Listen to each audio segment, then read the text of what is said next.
आज आम्ही खास रेणुका मातेच्या दर्शनाला जाणार आहोत। आमच्या सोबत आमची मेवणी दीदी आणि सगळा परिवार आहे।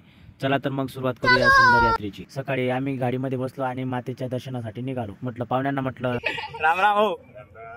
सर्वजण एवढे खुश होते भाऊ की आपल्या कुलस्वामिनी रेणुका मातेच्या दर्शनाला सर्वजण एकत्र जाऊ असं वाटलं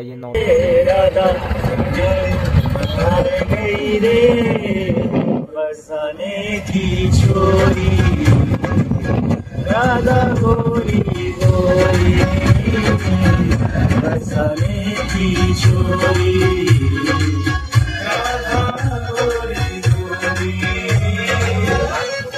मग आलो भाऊ आम्ही पेट्रोल पंपवरती। मग कसं आहे भाऊ एवढ्या लांब जायचंय तर पेट्रोल पाणी तर टाकावं लागेल। मग गाडी बोलत होती मालक म्हणे आपला पेट पाणी न दे का हो म्हणे। आणि हो रस्त्यात काही सीएनजी मिळणार नाही म्हणून आम्ही अगोदरच सीएनजी भरून घेतलं। एकदम गाडीमध्ये निघालो मग आपण बरोबर 11:30 वाजता आम्ही चांदवड येथे पोहोचलो। पण काय सांगू मित्रांनो तिथे एवढी गर्दी होती गाड्या लावायला सुद्धा जागा नव्हत्या। गाड्या उभं करण्यासाठी आम्ही पार्किंग पावती फाडली आणि गाडी खूप लांब लावावी लागली।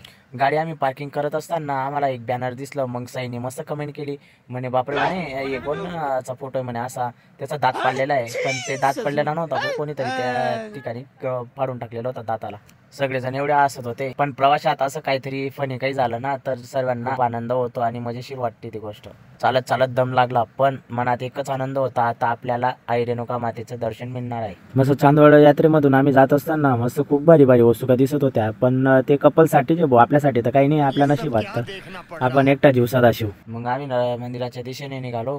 खूप काही बघायला भेटत होतं नवीन नवीन। देवीच्या दर्शनासाठी पूजा सामग्री वगैरे घेतली नारळ फूल वगैरे। मग मंदिराकडे निघालो तर बघतो तर काय बापरे एवढी गर्दी पाहून तर पंकजने डायरेक्ट डोक्याला हात लावून दिले। बापरे म्हणे नंबर लागेल की नाही म्हणे आता। त्याला म्हटलं अरे काळजी करू नको आई रेणुका मातेचं दर्शन सगळ्यांनाच मिळतं आपल्यालाही मिळतील। एवढी गर्दी पाहून तसं एका बाईच्या डायरेक्ट रिअलमध्ये अंगामध्ये येऊन गेलं। एवढे सर्वजण एवढे घाबरून गेले भाऊ की त्या बाईला जाण्यासाठी मस्त रस्ता करून दिला। म्हटलं खरं देवी आहे का काय आहे म्हटलं ते काही माहीत नाही पण तुम्ही कमेंटमध्ये नक्कीच सांगा। या एवढी गर्दीमध्ये फक्त लहान मुलांची जास्त हाल होती कारण की त्यांना बिचाऱ्यांना खांद्यावरतीच धरावं लागत होतं। पण शेवटी आलो भाऊ आम्ही मंदिरात कारण की खूप 1.5 तासापासून आम्ही रांगेत उभे होतो। आणि या ठिकाणी आम्ही साईला मस्त कोपऱ्याला बसून दिलेलं होतं कारण की त्याला म्हटलं एवढ्या राऊंड फिरण्यामध्ये तुझा टाईम जाईल तोपर्यंत तू तिथं आराम कर। मस्त तो आराम करत होता भाऊ आमचे तर हालच होत होते।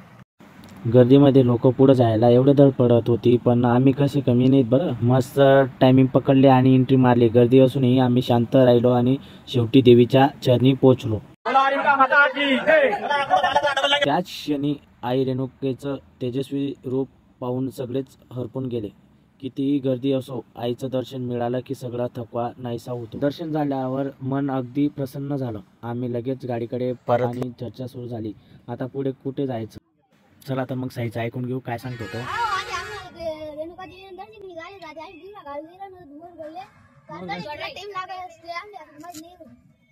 तोपर्यंत तुम्ही कंटिन्यू देखत राहा बरोबर। चला मग भेटू नेक्स्ट पार्ट मध्ये।